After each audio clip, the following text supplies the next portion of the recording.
बिस्मिल्लाहिर्रहमानिर्रहीम, अस्सलाम वालेकुम एवरीवन। मेरा नाम शफीक रहमान है और जिस कंपनी से हम रिप्रेजेंट करते हैं उसका नाम bright budget solutions private limited है। आज जिस जगह पे हम मौजूद हैं ये चक नंबर 74 है और यहाँ पे जो अल्हम्दुलिल्लाह हमने साइट कंप्लीट की है वो 100 किलोवाट की साइट है। और इससे पहले भी मैंने एक प्रीवियस वीडियो में आपसे जो साइट शेयर की थी 250 किलोवाट, ये भी साइट उसी से रिलेटेड है बिकॉज़ ये भी जो है कंट्रोल शेड पे हमने साइट कंप्लीट की है। सबसे पहले यहाँ पे हम जो डिटेल्स शेयर कर लेते हैं आपसे सोलर पैनल्स और इन्वर्टर्स की। यहाँ पे जो हमने पैनल इंस्टॉल किए हैं वो जिनको 545 मोनोपैक हाफ कट सेल्स यूज़ किए हैं, टियर 1 ए ग्रेड है। वैसे अगर जो हम टियर 1 में बात करें तो जिनको है जेए है, कैनेडियन है, ट्रिना है, लॉन्जी है, ये तमाम वो सोलर पैनल्स हैं जो कि टियर 1 में टॉप कंपनीज़ में से आते हैं। इनमें से आप कोई भी पैनल इंस्टॉल करते हैं तो ऑलमोस्ट जो उसकी प्रोडक्शन होगी वो सेम होगी लाइक जिनको या लॉन्जी। यहाँ पे हमने जिनको का इंतखाब इस वजह से किया कि उस टाइम हमारे पास जो पॉसिबल ऑप्शन थी वो जिनको थी। ये रीज़न थी कि हमने यहाँ पे जिनको का इंतखाब किया है। अगर हम बात कर लें यहाँ पे स्ट्रक्चर की, तो स्ट्रक्चर जो हमने यहाँ पे यूज़ किया है वो L2 किया है। L2 का कॉम्बिनेशन इसलिए इस्तेमाल किया है बिकॉज़ ये भी एक शेड था तो स्पेस इनके पास काफ़ी ज़्यादा है, जिसकी वजह से जो हमने प्रेफ़रेंस दी L2 की दी। और यहाँ पे भी 14 गेज गैल्वेनाइज्ड फ्रेम को यूज़ किया गया और उसके बाद यहाँ पे भी हमने जो फ्रंट से है वो जो इसको साइज़ दिया था वो 3 फुट हाइट पे दिया था, ताकि बिकॉज़ ये जो जगह थी जिधर इंस्टॉल किया था ये प्रीवियसली जो हमारी जगह थी वो पक्की थी, यहाँ पे कच्चा हुआ था सारा मिट्टी का। तो इस वजह से हमें 8 इंच नीचे जाना पड़ा, यानी कि 4 इंच नीचे हम मिट्टी के गए और उसके बाद हमने प्रॉपर्ली जिस तरह लेंटर डलता है यहाँ पे हमने पूरी जो है वो राफ्ट बनाई है। उसके बाद हमने स्ट्रक्चर को उसके ऊपर इंस्टॉल किया। उसकी रीज़न ये थी कि देखें वैसे भी हम इसके ऊपर लगा सकते थे, लेकिन हमारे जो सिविल इंजीनियर हैं जो हमारे इलेक्ट्रिकल, उन्होंने यही डिसीजन ली कि हम इसको प्रॉपर्ली 8 इंच पे जाएँगे। 2 प्रीवियस जो साइट थी हम 4 इंच पे थे बिकॉज़ वहाँ पे छत जो था प्रॉपर था, यहाँ पे छत प्रॉपर नहीं था। इस वजह से हमने इसको प्रॉपर कंक्रीट किया 8 इंच की और मेक श्योर किया कि ताकि तूफ़ान या इस तरह कोई प्रॉब्लम आता है तो ये रेज़िस्ट कर ले अपने आप को। यहाँ पे भी हमने पैनल टू पैनल आप देखें तो हर पैनल के दरमियान गैप है और स्ट्रक्चर के भी दरमियान गैप है। जैसे मैंने अपनी प्रीवियस वीडियो में बताया था, स्ट्रक्चर में ज़रूर गैप रखें बिकॉज़ ये एक एमएस या जो आयरन के या एल्यूमीनियम का जो होता है वो एक्सपैंड करता है इन हीट में। तो जब आप गैप रखेंगे तो प्रोडक्शन में आपको प्रॉब्लम नहीं होगा। दूसरा, हवा जो है ईज़िली जो है सरपास कर जाएगी।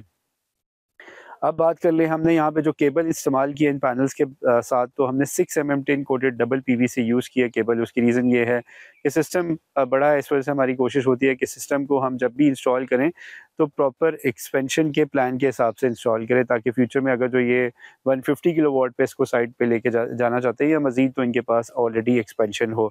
सिमिलरली यहाँ पे जो हमने इन्वर्टर का इंतखाब किया वो 110CX जो सनग्रो का लेटेस्ट मॉडल है, जिसमें बेतहाशा फ़ीचर्स हैं। दोनों साइड पे टाइप 2 एसपीडीज़ है। इसके बावजूद सारी प्रोटेक्शन है। हमने अपनी मेक श्योर किया 2 डिस्ट्रीब्यूशन बॉक्स प्रॉपर्ली हमने इंस्टॉल की। एक डिस्ट्रीब्यूशन बॉक्स हमने डीसी ब्रेकर्स के लिए इंस्टॉल की और एक डिस्ट्रीब्यूशन बॉक्स जो है हमने एसी ब्रेकर और एसी एसपीडी के लिए इंस्टॉल की। 2 इन्वर्टर के अंदर भी डीसी आइसोलेटर स्विच है और उसमें सारी प्रोटेक्शंस है। इसके बावजूद हमने सारी अपनी एक्सटर्नल प्रोटेक्शंस भी यहाँ पे इस्तेमाल की। इन्वर्टर का मैं बता रहा था कि जैसे इसमें फ़ीचर है कि 24/7 यहाँ पे भी हमने IM4 जो इसकी एक वाईफ़ाई डिवाइस है, या यहाँ पे जो एरिया यहाँ पे वाईफ़ाई अवेलेबल नहीं था तो हमने जो 4G सिम है उसको इनेबल किया यहाँ पे। और उसके बाद जो इसका आई सोलर क्लाउड है उसके थ्रू आप सारे का सारा जो है वो डाटा मॉनिटर कर सकते हैं, ट्रबल शूटिंग कर सकते हैं। इन्वर्टर के अंदर कोई प्रॉब्लम आती है तो आप उसको डायग्नोस कर सकते हैं इसके थ्रू। इसी तरह ये आपको ये बता सकता है कि मंथली, माहाना, डेली, ईयरली कितनी जनरेशन हुई है। इसकी मदद के थ्रू आप सारे के सारा देख सकते हैं और कस्टमर एक सेटिस्फाई होता है, उसको पता होता है कि उसने डेली कितनी सेविंग्स की है। तो ये इस इन्वर्टर की फ़ीचर थे जिसके थ्रू ये आप सारी की सारी कॉन्फ़िगरेशन और प्लस देख सकते हैं। अब यहाँ पे इसके अलावा जो हमने था, जो सेफ्टीज़ हैं उसमें लाइटिंग अरेस्टर को हमने सेपरेटली इंस्टॉल किया। उसमें हमने हाइट पैनल से ऊपर रखी ताकि मेक श्योर कि इन केस ऑफ थंडर या कोई होता है तो हम उसको जो हम पैनल्स को या जो बाकी हम इन्वर्टर्स को है वो सेव कर लें। तो यहाँ पे भी हमने सारी वो प्रोटेक्शंस की प्रॉपर्ली हमने बोर किया, मेक श्योर किया उसकी प्रॉपर रेजिस्टेंस है। उसके बाद हमने यहाँ पे अर्थिंग की। तो ये सारे यहाँ पे जो है सेफ्टी फीचर्स हमने मेक श्योर किया कि सारे के सारे काउंट करें। अब बात कर लें कि अगर जो आप 100 किलोवाट जो साइट है वो इंस्टॉल करते हैं उससे प्रोडक्शन कितनी होती है। ऑलमोस्ट इन समर में आप जो है 400 यूनिट्स तक आप इससे जो है देख सकते हैं। इसका मतलब ये है कि 400 किलोवाट आवर्स आप इससे सेविंग्स कर सकते हैं। अगर हम इसको रुपीज़ में कन्वर्ट कर लें 400 किलोवाट, तो 400 जो ऑलमोस्ट, बिकॉज़ ये भी एक इंडस्ट्रियल एरिया है, इंडस्ट्रियल शेड है, तो यहाँ पे भी जो आपकी कॉस्ट ऑफ इलेक्ट्रिसिटी है वो काफ़ी एक्सपेंसिव है, तो ऑलमोस्ट आप कह सकते हैं 6 to 7 लाख तक आप बचत कर सकते हैं अगर जो आपके मीन्स इंडस्ट्रियल एरिया है।